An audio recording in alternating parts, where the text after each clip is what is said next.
श्रीमन्नारायण नारायण हरि हरि, भजमन नारायण नारायण हरि हरि। भगवान श्री नारायण की अनुकंपा हम सब पर बनी रहे। तो मेरे प्रिय विद्यार्थियों, आज मैं दीर्घ संधि के उपरांत आपको गुण स्वर संधि बताना चाहती हूँ।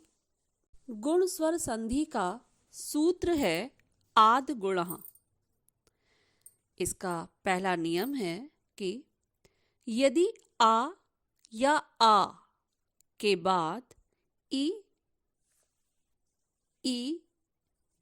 उ, उ या री अथवा री आए तो दोनों मिलकर क्रमशः आ के बाद अगर ई आता है तो ए हो जाता है, आ के बाद अगर उ आता है तो ओ हो जाएगा, आ के साथ यदि री आएगा तो अर हो जाएगा और ली के आने पर अल हो जाता है।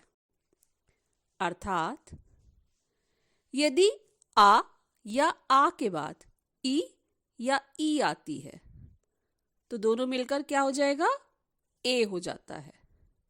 यदि हम उदाहरण स्वरूप देखें तो देव प्लस इंद्रः, देवेंद्रः, रमा प्लस ईशः, रमेशः, राम प्लस ईश्वरः, रामेश्वरः, महा प्लस ईशः, महेशः। अगर इसका हम दूसरा नियम लेते हैं तो यदि आ या आ के बाद उ या उ आए तो दोनों मिलकर ओ हो जाता है। जैसे गुण प्लस उदयः, गुणोदयः,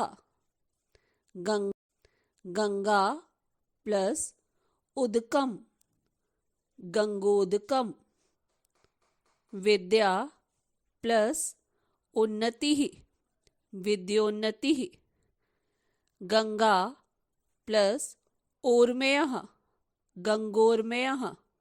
अगर तीसरे नियम को हम देखते हैं तो उसमें क्या होता है कि यदि आ या आ के बाद री या री आए तो दोनों मिलकर अर हो जाता है।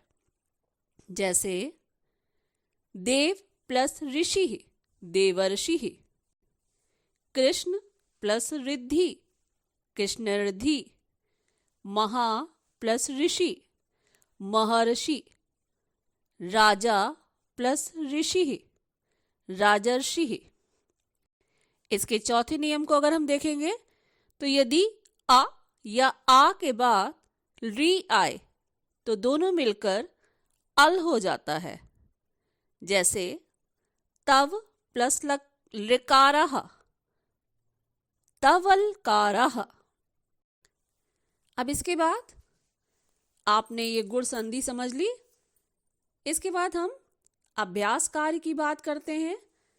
तो जिस तरीके से आपको दीर्घ संधि में अभ्यास कार्य दिया गया था उसी तरीके से इसमें भी मैं अभ्यास कार्य देना चाहूंगी और इस अभ्यास को करके आपको गुण संधि बहुत ही अच्छे से समझ में आ जाएगी।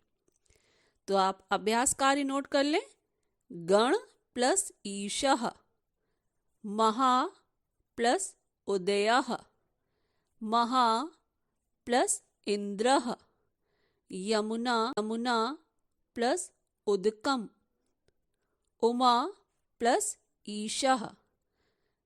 इन सबको अगर आप पूरी तरीके से अभ्यास करेंगे तो आपको गुण संधि बहुत ही अच्छे से समझ में आ जाएगी। अगर आपको ये मेरा वीडियो समझ में आया हो, अच्छा लगा हो तो इसे लाइक, शेयर और सब्सक्राइब करना ना भूलें, जिससे कि आपके पास मेरे और अन्य वीडियो आसानी से पहुंचते रहें। धन्यवाद।